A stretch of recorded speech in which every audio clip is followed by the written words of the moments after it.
ফতুল্লা ও Comilla depot থেকে ২ দফায় গায়েব হওয়া ২,২৩,০০০ লিটার ডিজেলের মূল্য পরিশোধ করতে এবার ঢাকা-চট্টগ্রাম পাইপলাইন জ্বালানি তেল পরিবহন প্রকল্পের পরিচালককে চিঠি দিয়েছে যমুনা অয়েল।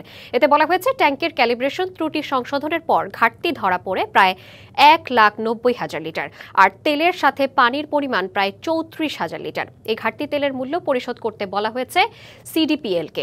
এদিকে বিপুল ডিজেল কোথায় গেল তা নিয়ে চলছে তোলপাড়।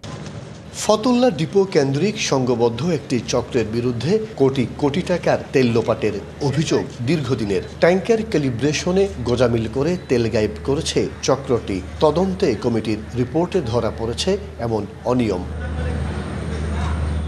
জ্বালানি তেল চুরি ও অপচয় রোধে চট্টগ্রাম থেকে ঢাকা পর্যন্ত পাইপলাইন নির্মাণ করেছে সরকার। এই পাইপলাইনের মাধ্যমে ২৪শে জুন থেকে পতেঙ্গার মূল টার্মিনাল থেকে তেল আসছে নারায়ণগঞ্জে।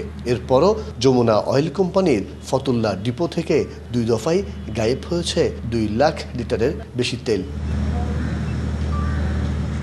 এই ঘটনা জানাজানি হলে শুরু হয় তোলপাড়। নিজেদের দোষ আড়াল করতে এবার পাইপলাইন পরিচালনাকারী সিডিপিএলকে তেলের দাম পরিশোধ করতে চিঠি দিয়েছে যমুনা অয়েল। ডাবল ধামাকা অফার, ওয়ালটন ট্যাবলেট পাওয়া যাচ্ছে নতুন ছাড়কৃত মূল্যে।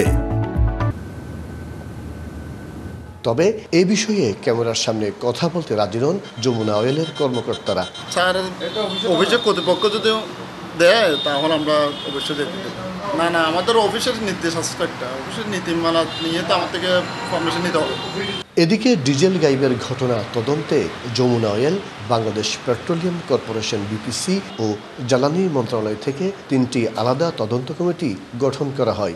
নির্দিষ্ট সময় বেঁধে দেওয়া হলেও তদন্ত প্রতিবেদন এখনও জমা দেয়নি কেউ। এখানে কিন্তু আসলে চট্টগ্রাম থেকে তেল পাম্প করা হয়েছে, ঢাকায় পৌঁছাবে। তো কোম্পানি এখানে যে পরিমাণ পাম্প করা হয়েছিল ওখানে কম পেয়েছে। এই জিনিসটা ডিফারেন্সটাকে অনেকে বলছে এই তেলটা চুরি হয়ে গেছে। আসলে কিন্তু এটা তাদের কাস্টডিতেই আছে। কোনো তেল তো বিক্রি করা হয় না, যমুনা স্টেটমেন্ট দিয়েছে। সো তেল যদি বিক্রি না হয়ে থাকে, একটা ট্যাঙ্ক থেকে আর একটা ট্যাঙ্কে গেছে, কাস্টডি ফ্লো মিটারের মিটার রিডিংয়ের ডিফারেন্স হয়েছে। আসলে তো এখানে চুরির কোনো ঘটনা থাকার কথা না। পাইপলাইন বাস্তবায়নের মাধ্যমে জ্বালানির তেল চুরি ঠেকানোর পাশাপাশি সরবরাহ ঘাটতি শূন্যের কোটায় নামিয়ে আনার কথা বলা হয়েছিল। তবে একের পর এক তেল গায়েবের ঘটনায় প্রশ্ন উঠেছে তা নিয়ে। মাসুদুল হক, ডিবিসি নিউজ, চট্টগ্রাম।